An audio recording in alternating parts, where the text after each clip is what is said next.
I've always been a pretty normal girl. School, friends, homework, the usual. But my life took a sharp turn into the bizarre, all thanks to Liam. Liam was the new guy in my English class. Tall, mysterious, with eyes so dark they seemed to hold entire galaxies. He had this quiet confidence that was just magnetic. Naturally, I developed a massive crush on him. I mean, who wouldn't? He was like a character straight out of a novel. I tried to get his attention in subtle ways, laughing a little louder when he was near, asking him for help with homework I already understood. Little things, he was always polite, but distant. It felt like there was a wall around him, and I was determined to find a crack in it. My friends told me I was wasting my time, that he was out of my league, but I couldn't help it. There was just something about him that drew me in. One Friday night, my friends and I went to the local carnival. The air was buzzing with energy, filled with the scent of popcorn and the sound of cheerful screams from the rides. As we were deciding between the Ferris wheel and the haunted house, I saw him, Liam. He was alone, just leaning against a game stall, watching the crowd. This was my chance. Taking a deep breath, I walked over to him. "Hey," I said, trying to sound casual. "Fancy seeing you here." He turned, and a small smile touched his lips. "Hey, Maya." He actually remembered my name. My heart did a little flutter kick. We started talking, and it was easier than I ever imagined. We talked about school, music, movies. He had a dry sense of humor that I found incredibly charming. For the first time, the wall around him seemed to lower just a little. He suggested we go on the Ferris wheel together.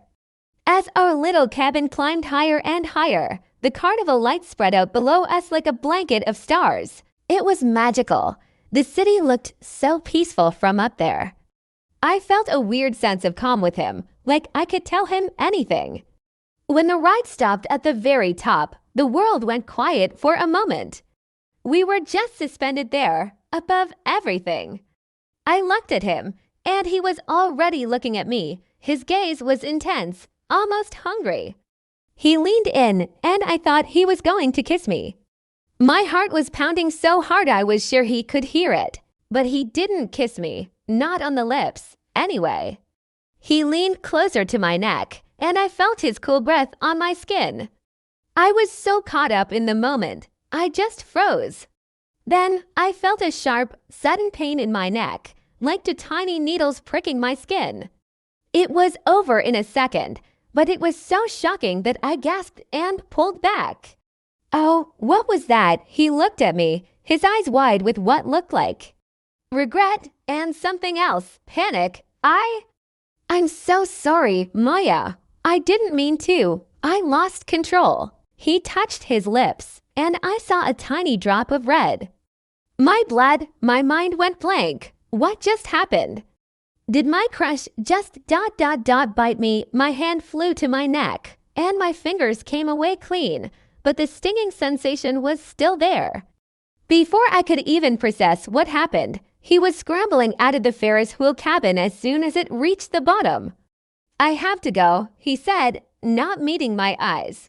"Stay away from me, Maya. It's for your own good." And then he was gone, disappearing into the crowd, leaving me completely bewildered and holding my throbbing neck. I spent the whole weekend in a daze. I replayed the moment over and over in my head to bite. It made no sense. I tried to convince myself it was a bug, or maybe a sharp piece of his jacket, but I knew what I felt. It was a bite.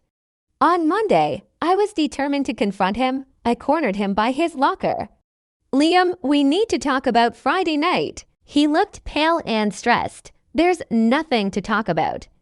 Just forget it happened. Forget it. You bit me." I whisper-shouted, not wanting the whole hallway to hear. He flinched. He grabbed my arm and pulled me into an empty classroom, shutting the door behind us. "Okay, look," he said, his voice low and urgent. "You can't tell anyone about this, ever. Why?" "What's going on? You're acting so strange," I pressed. He paced the room, running a hand through his perfectly messy hair. "You wouldn't believe me if I told you. Try me. I challenged, crossing my arms. He stopped and looked me straight in the eyes. His dark irises seemed to swirl. I'm not. Normal Maya. He took a deep, unnecessary breath. What happened on the Ferris wheel? It was an impulse, an instinct. I haven't fed in a while and the scent of your blood. It was just too much. Fed, scent of my blood. My brain was short-circuiting. It sounded like something out of a horror movie. I just stared at him, waiting for the punchline, but he was dead serious.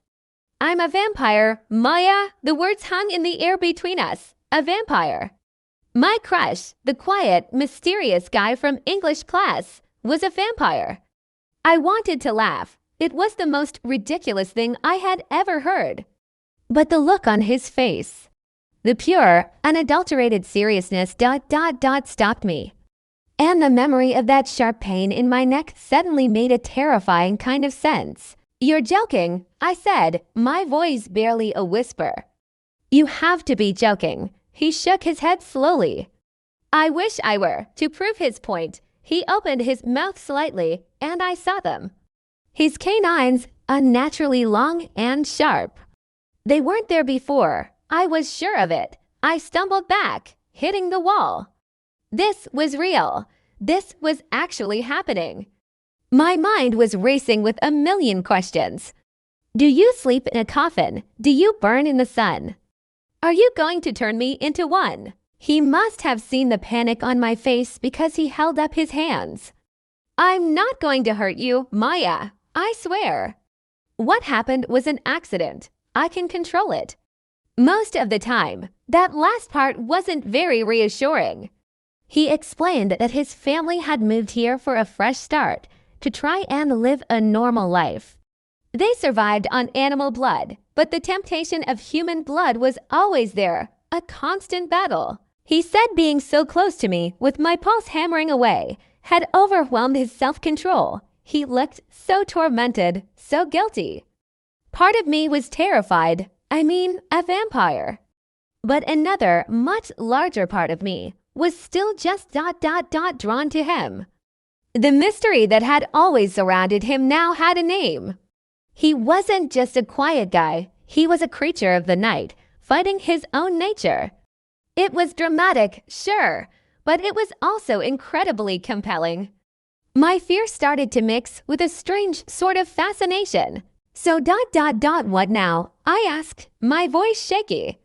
Now you stay away from me, he repeated, his voice firm.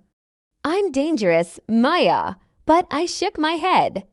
No, I'm not scared of you. It was a lie. I was terrified. But I didn't want to stay away. I wanted to understand. I wanted to know more about him, about this hidden world he was a part of. This revelation, instead of pushing me away, actually pulled me in deeper. My normal, boring life had just been cracked wide open, and on the other side was Liam, a vampire. And against all common sense, I found myself wanting to step through that crack and see what would happen next. My crush didn't just bite me. He opened a door to a world I never knew existed, and I wasn't about to let him close it.